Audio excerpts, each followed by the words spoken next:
Você? Eu sou Roberto Querizal e, como você sabe, escolhi o minimalismo como o meu estilo de vida. Hoje vamos conversar sobre algumas coisas que é melhor desistir de ter na vida ou de fazer, porque somente dessa forma é que conquistaremos uma vida mais leve com significado. Eu me lembro claramente da época em que eu percebi o quanto eu tentava controlar tudo ao meu redor e era exaustivo. Eu planejava cada detalhe da minha vida e como gostaria que os outros reagissem, acreditando que isso me traria segurança.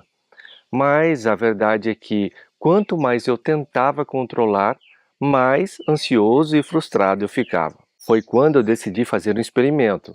Por uma semana, eu me propus a soltar as rédeas, em situações pequenas, é claro. Deixei que minha esposa escolhesse o filme que iríamos assistir. Não interferi quando meu colega de trabalho decidiu abordar um projeto de uma forma diferente do que eu trataria. E sabe o que aconteceu? Estranhamente, o mundo não desabou. Na verdade, eu descobri que há uma certa beleza em deixar as coisas fluírem. Entenda que aprender a soltar o controle não significa se tornar passivo ou desinteressado. Longe disso. É mais sobre confiar no processo da vida e nas pessoas ao seu redor. É entender que nem tudo precisa ser do seu jeito para dar certo. Essa mudança de perspectiva me trouxe uma paz que eu não conhecia antes. Durante muito tempo eu era aquela pessoa que dizia sim para tudo e para todos. Acreditava que isso me fazia uma pessoa melhor, mais prestativa, mas a realidade era outra. Eu estava sempre exausto, com a agenda lotada de compromissos que nem sempre me traziam satisfação. Aprender a dizer não foi um dos maiores desafios da minha vida, mas também uma das lições mais libertadoras. Comecei pequeno, recusando convites para eventos que realmente não me interessavam. E olha, foi difícil no início, mas cada não me fazia sentir mais alinhado com os meus verdadeiros desejos e prioridades. Percebi que dizer não para algumas coisas significa dizer sim para outras muito mais importantes. Isso me deu tempo para cuidar da minha saúde, estar com as pessoas que eu amo e perseguir projetos que realmente me entusiasmam. O que eu achei muito interessante é que as pessoas ao meu redor passaram a respeitar mais o meu tempo e as minhas escolhas, coisa que eu nunca imaginei que aconteceria. Quantas vezes você já se pegou duvidando de si mesmo? Eu perdi as contas de quantas vezes eu fiz isso. A voz da autocrítica era constante, me fazendo questionar cada decisão que eu tinha que tomar. Era como se eu estivesse em uma batalha constante comigo mesmo. A mudança começou quando eu decidi tratar a mim mesmo como trataria um bom amigo. Comecei a notar os meus pontos fortes e celebrar minhas pequenas vitórias diárias. Não foi fácil e às vezes ainda me pego sendo um pouco duro comigo mesmo. Mas agora, quando isso acontece, eu paro, eu respiro e me lembro de todas as coisas incríveis que eu já conquistei. Aceitar a si mesmo não significa se acomodar ou parar de buscar melhorias. É sobre reconhecer o seu valor, independentemente de suas realizações ou falhas. É entender que você é digno de amor e respeito simplesmente por ser quem é. Essa mudança de mentalidade abriu portas que eu nem sabia que existiam, me dando coragem para perseguir sonhos que antes pareciam inalcançáveis. As redes sociais tornaram muito fácil cair na armadilha da comparação. Eu passava horas rolando a tela, vendo as conquistas dos outros e me sentindo cada vez pior. Era como se todos estivessem vivendo vidas perfeitas, enquanto eu lutava com os meus desafios diários. A virada veio quando eu percebi que estava comparando os meus bastidores com o palco dos outros e isso não é certo, você entende? Comecei a limitar o meu tempo nas redes sociais e, mais importante, mudei a minha forma de encarar isso. Em vez de invejar o sucesso alheio, passei a me inspirar nele. Comecei a celebrar genuinamente as conquistas dos outros, entendendo que o sucesso de alguém não diminui o meu. Focar na minha própria jornada, nos meus próprios objetivos, trouxe uma paz que eu não conhecia antes. Eu percebi que cada pessoa tem o seu próprio caminho, com seus altos e baixos que são únicos. Compreender isso me libertou para seguir o meu próprio ritmo, celebrando cada passo do meu caminho. Por muito tempo eu vivia dividido entre o passado e o futuro.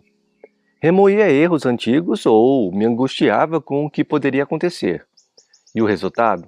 Eu estava perdendo o único momento que realmente importava, que é o agora. Comecei então a utilizar os ensinamentos que eu adquiri ao conviver por alguns dias entre os monges budistas no monastério no Japão. No início parecia impossível acalmar a minha mente agitada, mas com o tempo aprendi a apreciar o momento presente, seja saboreando uma xícara de café pela manhã ou prestando total atenção em uma conversa com um amigo. Comecei a notar a riqueza de cada instante. Viver no presente não significa ignorar o passado ou planejar o futuro. É sobre encontrar um equilíbrio, aprendendo com o passado e se preparando para o futuro, mas sem deixar que essa preocupação roube a beleza do momento atual. Essa mudança de foco trouxe uma clareza e uma paz que transformaram completamente a minha experiência diária. Se você tem interesse nesse tipo de conteúdo, em ver o minimalismo de uma forma totalmente diferente, já curte o vídeo, se inscreve no canal e clica no sininho para me ajudar a espalhar a mensagem. O perfeccionismo era o meu companheiro constante. Eu acreditava que tudo o que eu fazia precisava ser impecável. Isso me levava a procrastinar, temendo começar projetos porque sabia que não conseguiria atingir o padrão impossível que eu havia estabelecido para mim mesmo. A mudança começou quando comecei a abraçar o conceito do bom o suficiente. Percebi que muitas vezes buscar a perfeição me impedia de concluir tarefas ou de aproveitar experiências. Eu comecei a me dar permissão para cometer erros, entendendo que eles são parte essencial do aprendizado e do crescimento. Abandonar o perfeccionismo não significou baixar os meus padrões. É sobre encontrar um equilíbrio saudável entre fazer o meu melhor e aceitar que nem sempre tudo será perfeito. Aliás, um ponto importante que passei a compreender é que o meu melhor pode variar de um dia para o outro. Mas, de qualquer modo, o importante é que eu dou o meu melhor que eu posso fazer naquele momento. Essa mudança me permitiu ser mais produtivo, mais criativo e, surpreendentemente, alcançar resultados melhores do que quando eu estava obcecado pela perfeição. Eu era um mestre em me preocupar. Passava as noites em claro pensando em todos os cenários possíveis, principalmente os negativos. Eu percebi que essa preocupação excessiva não só não resolvia problemas, como criava novos, afetando a minha saúde mental e física. Comecei a praticar técnicas de gerenciamento de estresse, a realizar exercícios físicos e de respiração, e até mesmo o simples ato de escrever os meus pensamentos em um diário fizeram uma diferença enorme.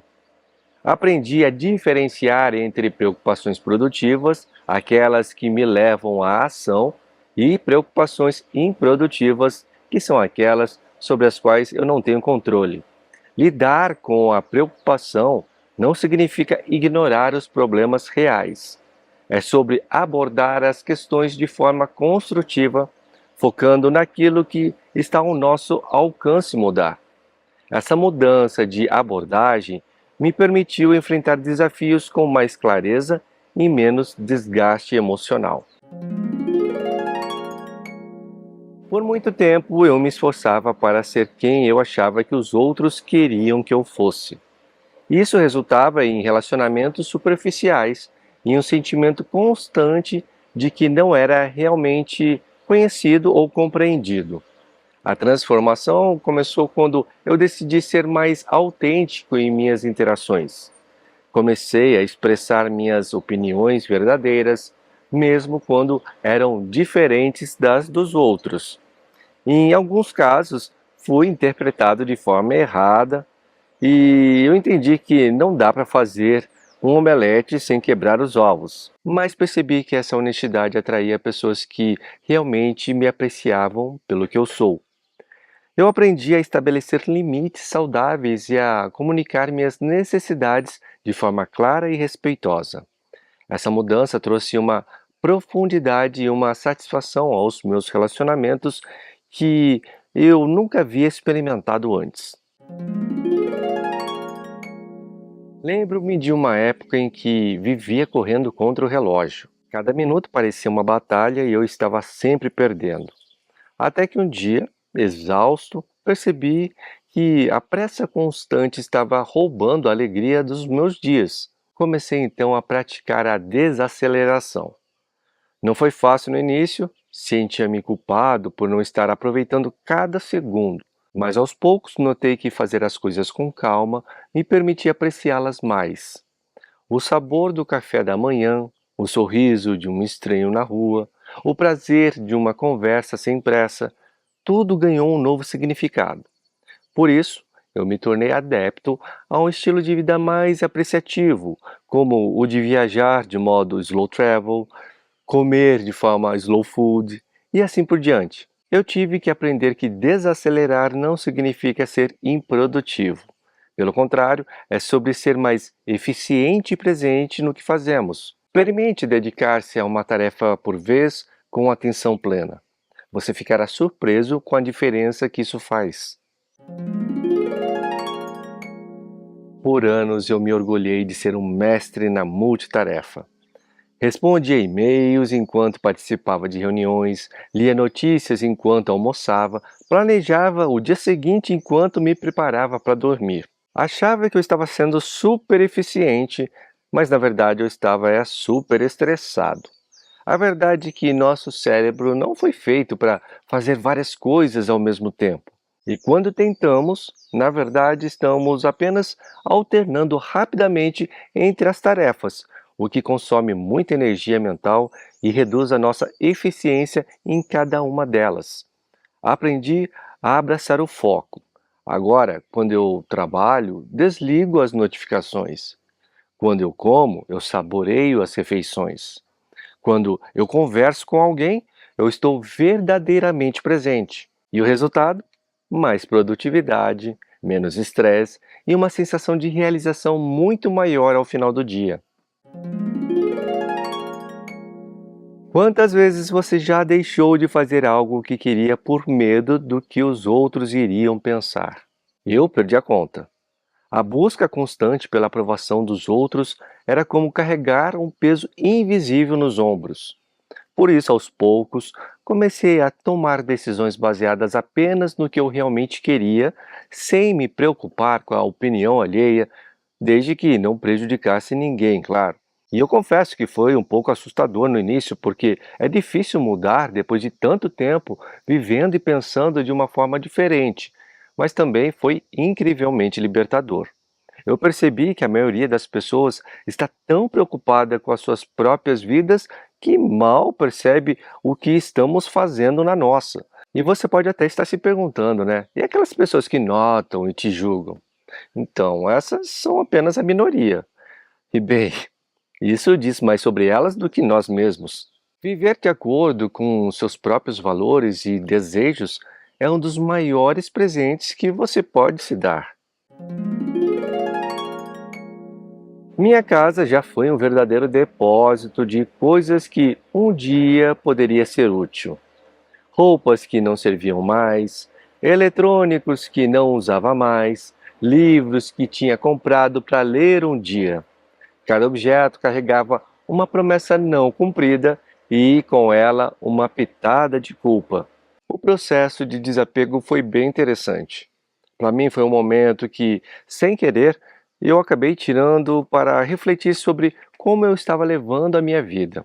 Eu percebi que tinha entrado na corrida dos ratos sem me dar conta Tinha que manter um trabalho mesmo que estressante para dar conta do padrão de vida que eu estava tendo.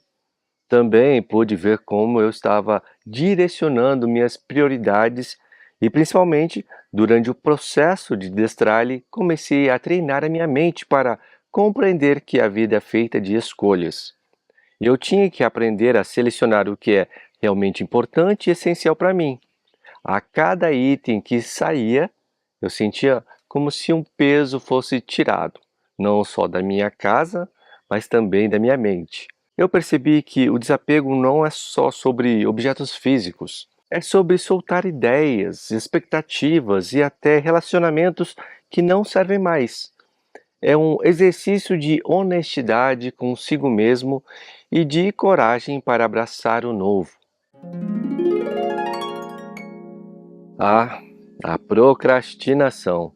Essa é uma velha amiga. Eu nunca fui muito de procrastinar, mas eu confesso que existiram momentos em que eu acabei sendo fisgado por ela e com isso também vieram as suas consequências. Quantas noites em claro eu passei por deixar tudo para a última hora? Quantas oportunidades eu perdi por adiar decisões importantes? A virada veio quando eu entendi que procrastinar não era um defeito de caráter, mas sim um mecanismo de defesa contra o medo do fracasso, da imperfeição ou algum processo de autodefesa. Comecei a tentar encarar as coisas de uma forma diferente, como, por exemplo, as tarefas difíceis como desafios, não como ameaças. Uma técnica que me ajudou muito foi a regra dos 5 minutos. Quando eu me deparava com uma tarefa que eu queria adiar, eu me comprometia a trabalhar nela por apenas 5 minutos. Na maioria das vezes, uma vez que eu começava, o impulso me levava a continuar.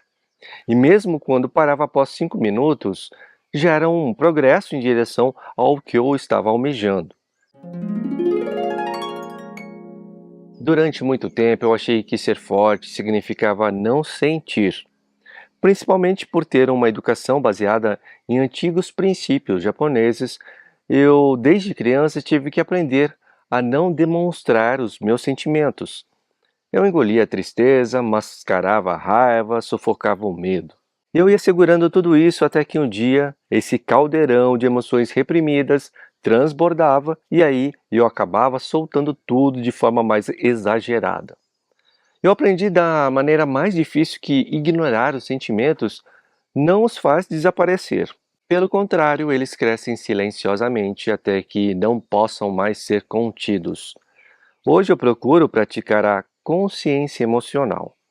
Quando surge um sentimento, seja ele qual for, eu permito-me senti-lo plenamente.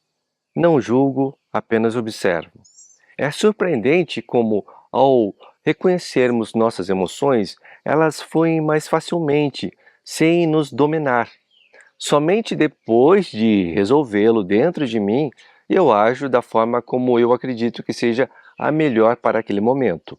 Acho que por isso hoje eu virei, como dizem, uma manteiga derretida. E acredito que conseguir expressar os sentimentos é uma das prioridades para conseguir viver uma vida mais leve com significado. Passei anos da minha vida oscilando entre o arrependimento do passado e a ansiedade do futuro. E o presente, bem, ele passava desapercebido. As minhas experiências que fui acumulando na vida, mais as reflexões que eu fui instigado a fazer para repensar as minhas escolhas, me levaram a compreender que ficar com o pensamento entre os arrependimentos do passado ou preocupações quanto ao futuro só me faziam deixar a vida passar sem aproveitá-la plenamente. Eu estava perdendo momentos preciosos, experiências únicas e oportunidades de crescimento pessoal. Foi quando eu percebi que precisava mudar a minha perspectiva e focar mais no aqui e no agora. Comecei com pequenos exercícios, sentir o chão sobre meus pés enquanto caminhava, observar os detalhes de uma flor, ouvir atentamente o som da chuva, perceber o calor e o aroma do café ao saboreá-lo. Aos poucos, essa consciência do momento presente se expandiu para outras áreas da minha vida. Viver no agora não significa ignorar o futuro ou esquecer o passado. É sobre dar ao presente a atenção que ele merece, pois é nele que a vida realmente acontece. Já tomei algumas decisões impulsivas na vida. Algumas tiveram um bom resultado, outras em arrependimentos profundos. Com o tempo, eu aprendi que há um equilíbrio a ser alcançado entre espontaneidade e reflexão. Adotei o hábito de fazer uma pausa antes de tomar decisões importantes, sabe? Por isso, quando eu estou diante de uma decisão que não tenho certeza do que fazer, eu procuro respirar fundo, considerar as possibilidades, as consequências e me perguntar: isso está alinhado com os meus valores e objetivos de vida? Essa prática não elimina todos os erros, mas certamente reduz aqueles causados pela impulsividade. E o mais importante, traz uma sensação de paz, sabendo que eu estou agindo de forma alinhada com quem realmente eu sou. Eu confesso, já fui um sabe-tudo. Quando estava em alguma discussão, eu queria provar o meu ponto, mesmo quando eu ainda não tinha refletido muito sobre o assunto e, portanto, poderia estar errado. Era exaustivo e muitas vezes prejudicial para os meus relacionamentos. A mudança veio quando percebi que ter razão nem sempre é o mais importante. Eu entendi que prefiro ser feliz do que estar certo o tempo todo. Às vezes, preservar uma amizade, aprender algo novo ou simplesmente manter a paz vale muito mais do que ganhar um argumento. Hoje, eu procuro ouvir mais e falar menos. Quando eu discordo de alguém, eu tento entender o seu ponto de vista antes de expressar o meu. Se eu ainda não conseguir formar alguma opinião sobre o assunto, eu prefiro dizer para outra pessoa que eu não tenho muita informação sobre isso e que pode ser mesmo que ela tenha razão. E se eu percebo que eu estou errado? Bem, eu aprendi que admitir isso é um sinal de força e não de fraqueza. Agora, eu quero que você saiba que a jornada para uma vida mais leve é exatamente isso, uma jornada. Não é sobre mudanças drásticas da noite para o dia, mas sobre pequenos passos consistentes em direção a uma existência mais plena e autêntica. Cada um dos pontos que discutimos, desde soltar o controle até cultivar relacionamentos autênticos, é um convite para você olhar para dentro de si e questionar padrões antigos que talvez não estejam mais servindo para você. É um chamado para sair da sua zona de conforto, não de uma forma assustadora, mas de uma maneira gentil consigo mesmo. Lembre-se, não se trata de ser perfeito ou de nunca mais se preocupar ou cometer erros. Trata-se de abraçar a sua humanidade, com todas as suas nuances e complexidades. É sobre dar a si mesmo a permissão para viver de uma forma que ressoe com quem você realmente é. Então, eu gostaria de que você escolhesse um dos aspectos que discutimos hoje e começasse a trabalhar nele. E pode ser algo pequeno, como praticar dizer não para compromissos que não te entusiasmam ou dedicar alguns minutos por dia para estar plenamente presente. O importante é começar. A vida é preciosa demais para ser vivida carregando pesos desnecessários. Ao deixar ir o que não serve mais, você abre espaço para novas experiências, novos aprendizados e uma leveza que talvez você nem saiba que existe dentro de você. Lembre-se, você é capaz de criar a vida que deseja. E essa jornada começa agora, com um passo de cada vez. Só assim será possível alcançar uma vida leve com significado. Se você acredita que este conteúdo teve valor para você e pode ajudar alguém que você conheça, compartilhe como demonstração de carinho. Muito obrigado e até a próxima!